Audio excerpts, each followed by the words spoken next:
Aujourd'hui sur Aquabota, on va vous parler des cryptocorynes. Les cryptocorynes, c'est la famille de plantes par excellence que vous allez retrouver dans nos lots de plantes faciles, car c'est la plus facile des plantes en plan médian et avant-plan. C'est une plante qui est originaire d'Asie, donc principalement d'Asie et d'Asie du Sud-Est. C'est une plante qui aura besoin d'un pH entre 6 et 8. En termes de dureté, GH, on sera entre 1 et 20. Niveau température, on sera entre 20 et 28, voire 30 degrés pour certaines variétés sans problème. Elle a besoin d'un sol quand même argileux, donc il faudra lui mettre un substrat. Pas trop riche, si c'est plus riche tant mieux, mais si c'est pas le cas tant pis. Mais on sera sur du JBL Aquabasis, du Nutribasis de chez Dennerl ou du Scalar Fertilite, ça convient très bien. Si par contre vous avez par exemple un sol qui est un peu vieux, vous pouvez très bien mettre des Easy Root au moment de la plantation ou alors des JBL boulettes dans votre sol. En termes d'engrais, c'est une plante qui n'est pas trop exigeante. Souvent on va vous conseiller de mettre du Profito, le spécial de chez Tropica, ou alors on va travailler avec le Plantagainer Green ou le classique. C'est une plante qu'on va diviser en 3 grandes familles. Les avant-plants, comme par exemple les cryptocorynes parva par exemple, qui font maximum 5-10 cm. Puis vient après les plants médians qui, elles, feront entre 10 et 20 cm, comme par exemple la cryptocoryne Wendy Green, ou alors là on a une cryptocoryne Lucent. Ou après on a des variétés aussi qui sont beaucoup plus grandes, comme la Baleanza, l'Usteria, qui elles peuvent monter jusqu'à 60 cm.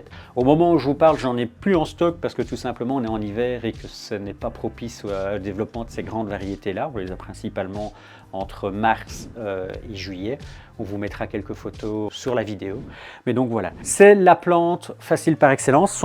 Sa méthode de reproduction, en fait, c'est par des petites staudelons. Donc elle va faire des staudelons qui vont se prolonger et ainsi de suite. Il suffira juste de la diviser en bouquets pour la reproduire. En termes de plantation, assez simple. Vous enlevez la plante du pot et vous avez plusieurs petites plantules. Vous divisez ces plusieurs petites plantules et vous les espacez entre 3 à 5 cm afin de faire des petits bosquets. L'objectif, c'est pas de les serrer non plus trop, sinon vous allez les faire étouffer à terme. En faisant des petits bosquets, vous allez vous permettre d'avoir vraiment un effet de masse à terme quand elles se seront développées au bout d'un mois ou deux. C'est une plante qui est assez lente en développement au début, donc au début de sa plantation, mais une fois qu'elle est bien installée, qu'elle aura fait son système racinaire dans votre sol, c'est une plante qui va pousser extrêmement vite. C'est d'ailleurs souvent une plante qui peut même devenir un petit peu invasive dans des vieux aquariums car elle va prendre toute la place qu'elle a.